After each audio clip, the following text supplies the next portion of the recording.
şu an son durum nedir? Halep'te neler yaşanıyor? Neler aktarabilirsin? Siz de belirttiniz. Zaten 6 Ocak'tan bu yana bölgede gerçekten çok büyük trajediler, yönelimler ve katliamlar yaşanıyor. Şimdi bu saat saat gerçekten bölgede ne yaşandığına dair aslında elimizde çok direkt kaynağından bilgiler yok. Ama yine de kısmen zor da olsa bazı bilgilere ulaşmaya çalışıyoruz. Zaten alan sürekli şöyle değerlendirelim. Yani bugün orada uluslararası kurumların ve uluslararası basın kuruluşların orada olduğu ama alana girişlerinin yasak olduğuna dair bilgi elimize geçti. Şimdi alanlar gerçekten bölge tümden kapatılmış durumda. Bu kapatılma olayı da aslında bize birçok gerçeği gösteriyor. Yani bir bölgede eğer saklayacağınız bir şey yoksa bu bölgeyi açarsınız elbette.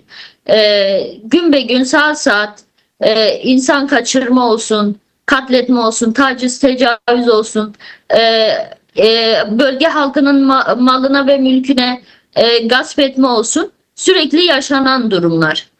Evet, bölgede yaralılar hastaneden çıkarıldı, doğru, ama ondan sonra şöyle bir algı elbette oluşmaması lazım. Orada her şey normale geçti.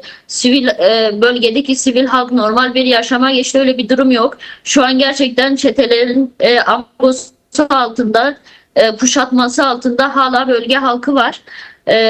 Birçok konuda zorlandıklarını elbette dile getiriyorlar. Korktuklarını ve güvenliklerinin olmadığını dile getiriyorlar. Evlerine hapsolmuş durumdalar. Evlerinin basıldığını, gençlerin zorla alıkonulduğunu söylüyorlar. Hala da bu devam eden bir durum bölgede. Buna gerçekten sessiz kalmamak, sürekli gündemde tutmak önemli. An be an çok ciddi durumlar yaşanıyor bölgede. Elbette şu an yandaş medya bunu çok normale geçmiş gibi görüntüler, görseller yayınlıyor olabilirler. Fakat öyle bir durum gerçekten yaşanmıyor. Aksine bölge hala tehlike altında.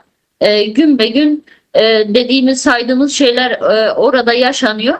Eğer gerçekten bu konuda bir normalleşme varsa bu kurumlara, bu kuruluşlara kapı açılmalı. Yani bölge açılmalı. Bölge açılmalı ki gerçekten gerçekler, hakikatler ortaya çıksın. Çünkü bölge tamamıyla yıkılmış bir durumda.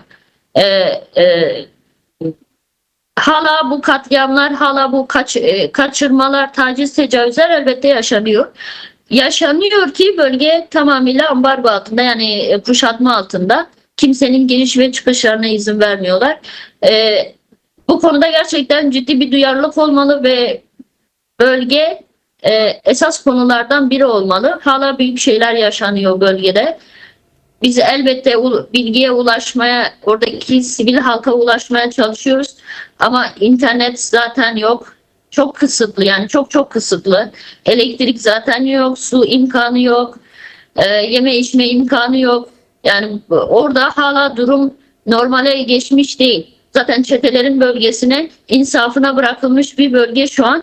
Elbette güzel şeyler orada yaşanmayacaktır. Aksine çok ciddi trajediler yaşanıyor diyebiliriz bölge için.